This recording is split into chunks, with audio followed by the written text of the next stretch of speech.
Président Giradia, bonjour. Bonjour Justin. Voilà, vous venez d'assister à la rencontre avec la presse sur le cas des détenus politiques. Et parmi ces détenus, il y a M. Paul Missiak-Betor, qui est l'un également des militants de votre formation politique. Quelles sont vos impressions? Tout d'abord, la séance à laquelle on vient d'assister, il faut être dur de cœur pour ne pas pleurer. Et j'ai vu dans l'assistance, beaucoup d'entre nous n'avons pas pu tenir les larmes parce que c'est émouvant ce que les gens ont raconté. Et à écouter également la femme de Paul Missiak-Betor, c'est horrible ce qui se passe dans notre pays. Ce n'est pas normal que dans un pays la justice fonctionne comme ça. Et finalement, on n'est plus dans un pays de droit. On n'est plus dans un pays de démocratie. Pour qu'est-ce qu'on veut nous servir alors?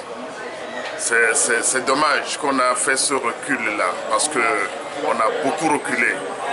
Et si tous les pays avancent, parce que leur justice fonctionne normalement, et notre pays soit encore à ce niveau, c'est triste, c'est lamentable.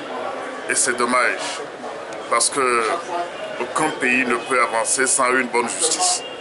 Et nous constatons malheureusement que la justice de notre pays est en train de retarder l'avancement démocratique de notre pays et les affaires ne peuvent pas prospérer.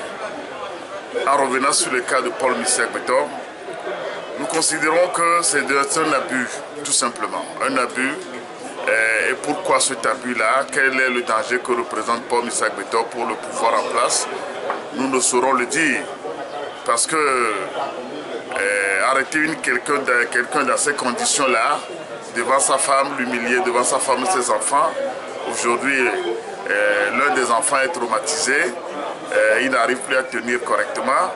Voilà la femme qui est laissée à elle-même, abandonnée. Paul Missiak-Betor a perdu sa maman tout récemment à cause de cette situation-là et on le fout encore en prison dans ces conditions. Surtout qu'on ne sait pas ce qu'on lui reproche. Nous ne savons pas ce qu'on reproche à Paul Missiak-Betor jusqu'à présent. Si on doit arrêter quelqu'un et on prend son téléphone, on va aller fouiller dans le téléphone pour trouver un chef d'accusation, alors c'est grave. Nous sommes dans un jungle finalement. On peut arrêter n'importe qui dans la rue, on saisit son téléphone portable et on va aller fouiller qu'est-ce qu'il raconte avec telle ou telle personne et sur la base de ça on l'inculpe. Je crois que c'est dangereux ce qui se passe dans notre pays.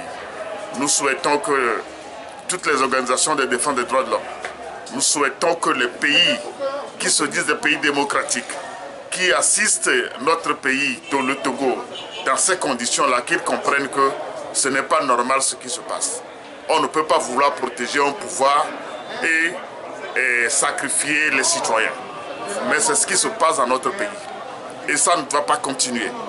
Nous demandons, nous exigeons, moi en tant que vice-président du MPDD, nous exigeons que Paul Missiak-Betor soit libéré, sans aucune condition, parce qu'il n'a rien fait. On ne peut pas arrêter quelqu'un, aller fouiller dans son téléphone et trouver des chefs d'accusation. Ça ne se passe dans aucun pays.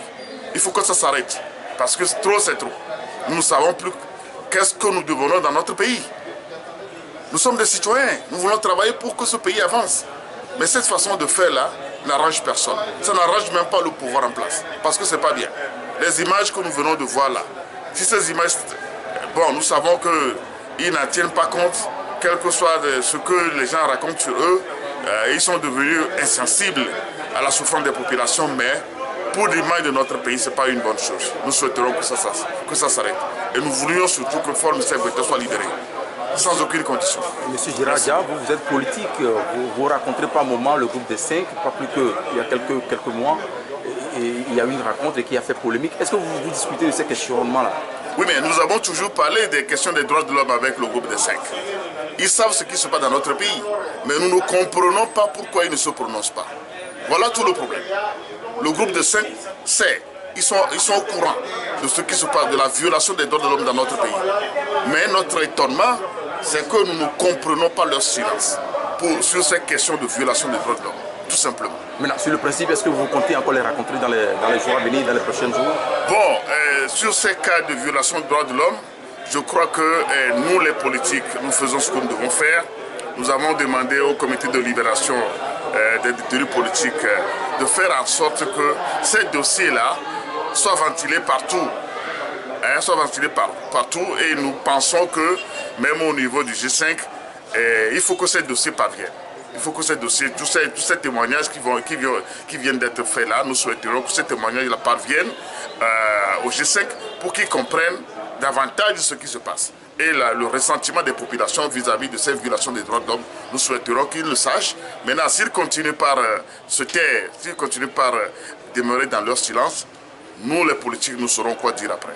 Monsieur Girard, merci beaucoup. C'est moi qui vous dis merci.